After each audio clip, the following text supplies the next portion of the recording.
Wabarakatuh. Selamat jumpa di channel Fajin Amik.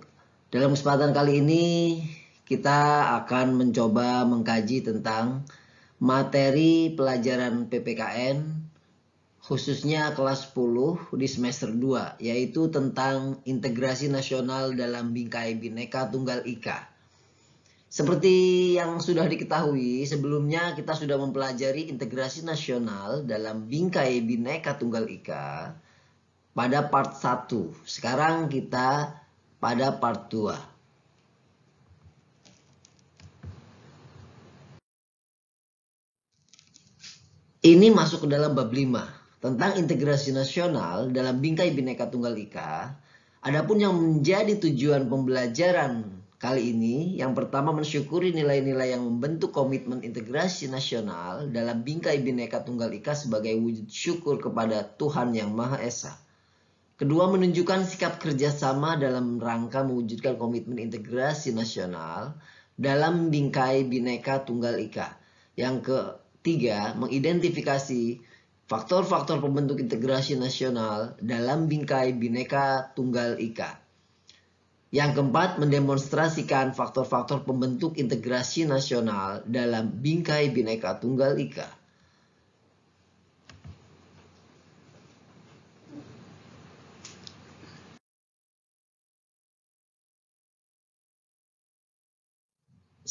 Feedback pembelajaran sebelumnya di part 1, kita mengetahui bahwa Indonesia itu beragam dan keberagaman Indonesia itu adalah faktor bawaan. Dalam arti Indonesia memang sudah kodratnya bermacam-macam, beraneka ragam, majemuk, plural, baik dari sisi agama, suku, ras, dan kebudayaan-kebudayaan lainnya.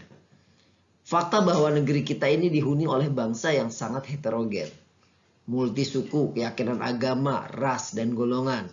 Kemajemukan bangsa kita juga memberikan tantangan sekaligus ancaman tersendiri dalam mewujudkan persatuan.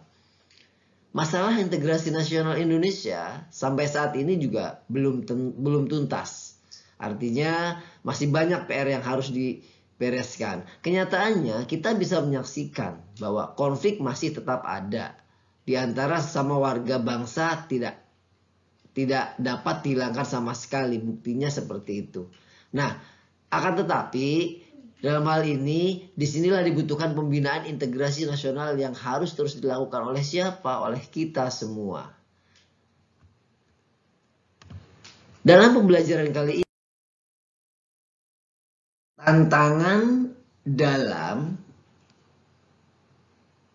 internal di sini sekali lagi mengawal NKRI agar tetap utuh dan bersatu. Artinya tantangan di lingkungan internal Indonesia itu adalah mengawal Negara Kesatuan Republik Indonesia agar tetap utuh dan bersatu.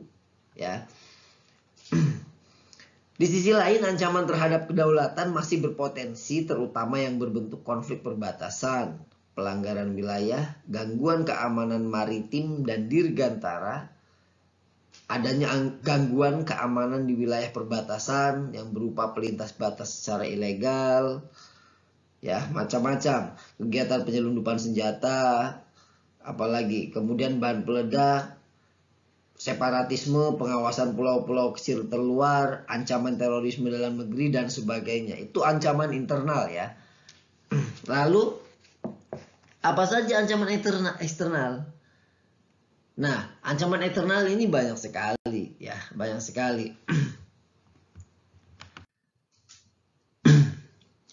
Seperti ancaman internal tadi, ancaman eksternal juga sekali lagi beragam. Dimulai dalam hal ini Indonesia itu menghadapi berbagai tantangan seperti ada pemanasan global.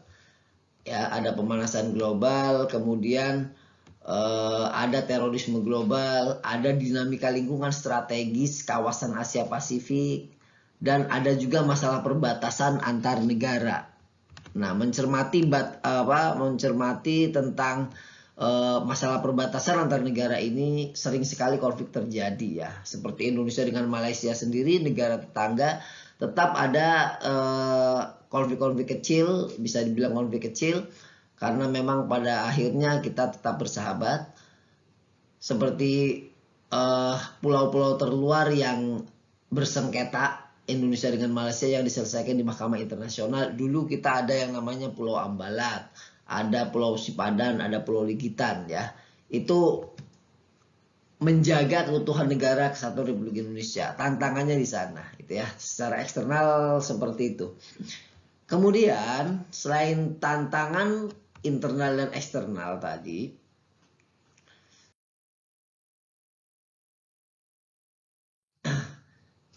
kita lihat sekali lagi internal dan eksternal keduanya tetap ada ya, dan butuh partisipasi dari seluruh warga negara ya, terutama pihak terkait pemerintah dengan partisipasi warga negara supaya efektif dalam menjaga keutuhan negara Republik Indonesia.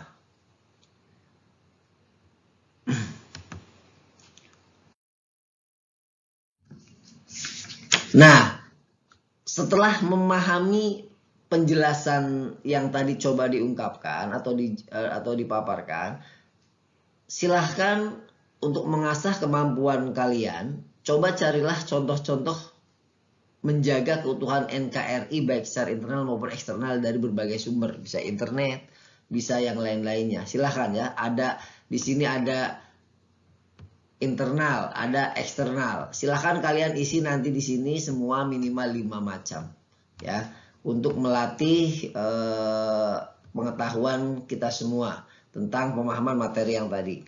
Kita lanjutkan. Selanjutnya yang kedua, pokok bahasan kita pertemuan kali ini adalah peran serta warga negara dalam menjaga persatuan dan kesatuan bangsa. Yang pertama yaitu mengenai kesadaran warga negara. Nah, kalian pernahkah jadi petugas upacara di sekolah? Ada yang pernah, ada yang tidak pasti. Apa pendapat kalian jika ada teman kalian yang tidak mau atau malas mengikuti upacara? Kalian juga pasti beragam jawabannya. Silahkan kalian jawab nanti dengan guru kalian, dengan teman-teman kalian saat pembelajaran berlangsung. Nah, di sini tentang kesadaran warga negara ini kita pasti berbicara tentang bela negara. Ya. Kenapa kita bicara bela negara? Karena bela negara adalah suatu hal yang wajib untuk kita semua. Salah satunya tadi ada upacara kalau siswa. Ya. Ada kewajiban dari setiap siswa di sekolah untuk mengikuti upacara bendera. Itu bukan hanya untuk 1-2 orang saja, tapi untuk seluruh siswa. Termasuk elemen pendidikan di sekolah keseluruhan, guru, TU dan yang lain-lain. Nah, di sini tentang bela negara ini dalam Undang-Undang Nomor 3 tahun 2002 ya, tahun 2002 pasal 9 ayat 2, upaya bela negara itu bisa diselenggarakan dengan beberapa cara. Yang pertama, dengan PKN atau pendidikan kewarganegaraan. Yang kedua, pelatihan dasar kemiliteran. Ketiga, pengabdian prajurit Tentara Nasional Indonesia secara sukarela dan wajib. Keempat, pengabdian sesuai keahlian profesi. Yang pertama kita soroti, hari ini, detik ini, kalian sedang menjalankan proses pendidikan kewarganegaraan. Termasuk yang disampaikan ini, materi pembelajaran yang telah disampaikan ini, yaitu termasuk rumpun sisi pendidikan kewarganegaraan. Ini termasuk upaya bela negara. Jadi detik ini kita sedang melaksanakan proses pendidikan kewarganegaraan dalam arti sedang melaksanakan proses bela negara. Pasti kalian tidak sadar. Yang kedua, pelatihan dasar kemiliteran. Ketiga, pengabdian prajurit Tentara Indonesia secara sukarela dan wajib, ya, ada tugasnya. Yang kelima, pengabdian sesuai keahlian atau profesi. Nah, ini profesi kalian apa? Yang namanya bela negara itu disesuaikan dengan profesi atau keahlian masing-masing. Tidak mesti sama harus berjuang mengangkat senjata, tidak. Tapi disesuaikan dengan profesi. Guru mengajar dengan baik. Pekerja perusahaan harus bekerja dengan taat, harus bekerja dengan tekun. Pedagang harus jujur dan yang lain-lainnya. Banyak sekali. Kemudian yang kedua, Kesadaran warga negara, mohon maaf ini nomor yang kedua ya, kesadaran warga negara atau kesediaan warga negara. Kesadaran warga negara dalam upaya pembelaan negara ditunjukkan dengan tindakan warga negara yang bertujuan mempertahankan kedaulatan dan kesatuan negaranya dari ancaman yang dapat mengganggu kelangsungan hidup masyarakat.